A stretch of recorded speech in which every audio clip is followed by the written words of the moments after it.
दोस्तों आज आज मैं प्रयागराज से पल्लवी प्रयागराज ब्लॉक से बात कर रहा हूँ।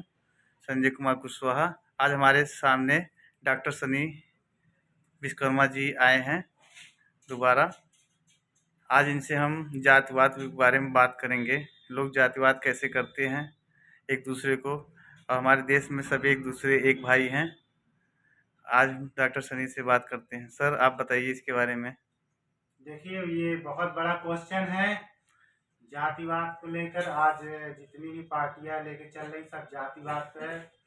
तो वोट उन्हें दीजिए जो अपने क्षेत्र में विकास करें। और जातिवाद क्या, जातिवाद कोई भी हो, चमार हो, पासी हो, विश्वकर्मा हो, कुशवाहा हो, जब बनाने वाला ने हमें कोई भी फर्क नहीं महसूस किया तो हमें भी नहीं करना चाहिए। जातिवाद हाँ, एक पहचान बनाने के लिए होता है, ना कि कोई से भेदभाव करने। अगर बच्चा जन्म लेता है उसको तो जातिवाद मतलब नहीं रहता है। नहीं, उससे कोई मतलब नहीं उसको तो है। मालूम नहीं मैं कौन जात का ये हूँ। जातिवाद जितने हैं सब हम ही लोग करते हैं और हम ही लोग ही अपने एक दूसरे ग्रुप में बटे हुए हैं। जी जी अब हमारे पूर्वजों चले जाइए आर्किटेक्चर से, हिस्ट्री से 500 साल से, अब वो कौन जाति के थे कोई बता सकता है? जी नहीं।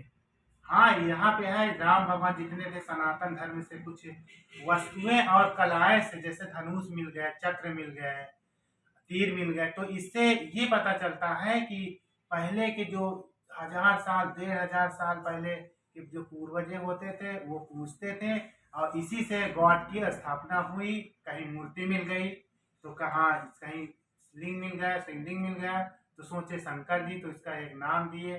तो सब लोग अपने अपने धर्म में अलग अलग गॉड, अल्लाह, ईश्वर, ईसाई धर्म जितने हैं सब अपने अपने अकॉर्डिंग समय के अनुसार बनाते गए। तब ये ऐसे क्यों लड़ाई चलती रहती है पार्टियों में हमेशा? पार्टियां तो ऐसे होते ही हैं कि अगर एक दूसरे को अगर विरोध न करे हाँ, तो अगली पार्टी कैसे विजय होगी? अभी है ना? तो ये जनता को समझना चाहिए, जातिवाद नहीं करे, सरकार ऐसे चुने अभी ये बहुत पास में जो दो काम करे। 1 डेढ़ महीने बाद ये चुनाव लोकसभा आ गया है। तो इसमें क्या राय है आपका? किसको वोट किया जाए? कौन विकास किया है? रोज वही तो हम कह रहे हैं ना कि जो काम करे, जो क्षेत्र में विकास करे, जो युवाओं को रोजगार दे जी जी और कम से कम जीएसटी मांगे, सरकारी सुविधा का लाभ ज्यादा हो, जी। ना कि कमाए हुए पैसे से किसी को चूस ले। अभी ठीक है, जी जी। जैसे मान लो आप 20,000 मान लीजिए, 25,000 कमा रहे हैं, तो उसके आगे आप चल रहे हैं तो जीएसटी, मकान टैक्स डबल है, पानी पी रहे इतने टैक्स, बिजली का बिल एक महीने में 1 यूनिट भी नहीं माफ किए। आप तो सरकार से क्या उम्मीद रखते हैं कि जीएसटी माफ किया जाए सरकार से यही और है बिजली उम्मीद का है बिल कि भी माफ किया कोई जाए? चीज भी ना माफ करे, लेकिन हाँ कुछ हद तक कम से कम करे, जो जो 5 से 10 जो मैक्सिमम हो, जो जितना उचित हो, एक आम आदमी जितना दे सके जैसे जो उतना ही जीएसटी लिया जाए। अब जिसके पास सर्विस उसके लिए दिक्कत नहीं है, जो जो प्राइवेट नौकरी कर रहा है उसके लिए दिक्कत बढ़ रही है। तो वही कह रहे हैं कि रोजगार छीने ना, रोजगार और दें। एक मैक्सिमम प्राइवेट नौकरी 15-16 हजार कमाने वाला आदमी जीएसटी भरेगा या घर का बिजली का बिल भरेगा, घर चलाएगा, उसके लिए समस्या बड़ी रहती है। एक 15,000 कमाने वाला व्यक्ति जो है वो पूरी जिंदगी खपा देता है सिर्फ अपने रोटी, कपड़ा, मकान और अपने बच्चों को पढ़ाने के लिए, और कोई भी ग्रोथ नहीं कर सकता। हाँ, या तो वो बड़ा डेवलपर होगा, बिजनेसमैन होगा, जैसे टाटा कंपनी हो गए। जो टाटा कंपनी, रतन टाटा जी है, बहुत अच्छे काम कर रहे हैं, अपने कुछ पैसे कमाने के और कुछ देश में दे रहे हैं, दान है, उनकी मैं बहुत ही सराहना करूंगा। ये हमारे गुरु जी है रतन टाटा जी।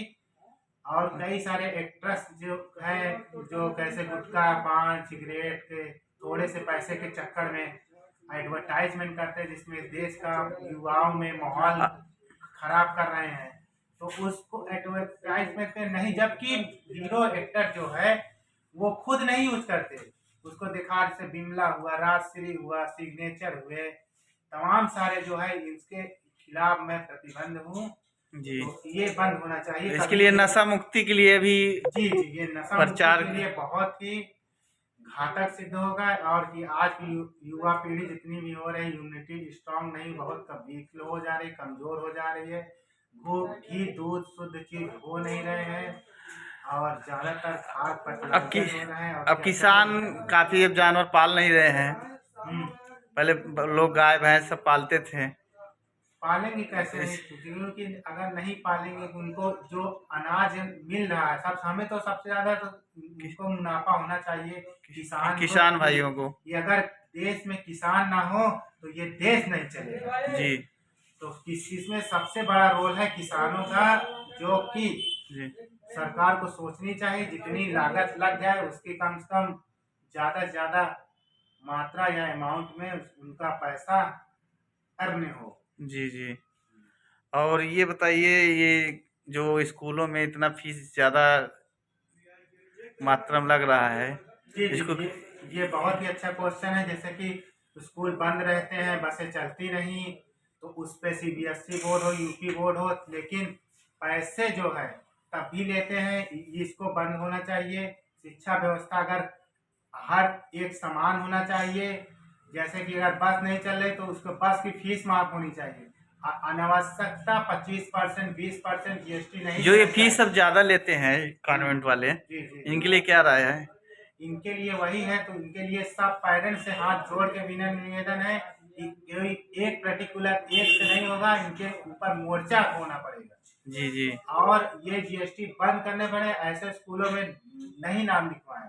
जी। लोग कहते हैं कि सीबीएसई बोर्ड है, डिसिप्लिन है, माहौल क्रिएट करिए। आजकल हमारे के सरकारी स्कूलों में अच्छी सुविधा की है, उसमें भी आजकल इंग्लिश मीडियम हो जी गए जी, हैं। वही कह रहे हैं ना, शिक्षा व्यवस्था एक कर देनी चाहिए और जी फीस लिमिट में, ना कि कोई किसी पेरेंट से ज्यादा नहीं, क्योंकि उसके पीछे का अतीत आप देखेंगे तो पैसे कितने मेहनत से आते हैं वो एक मजदूर ही बता सकता है। अच्छा, चलिए आज इस वीडियो आपने इस स्टूडियो में आए हुए हैं, जी जी, इसके लिए बहुत बहुत धन्यवाद।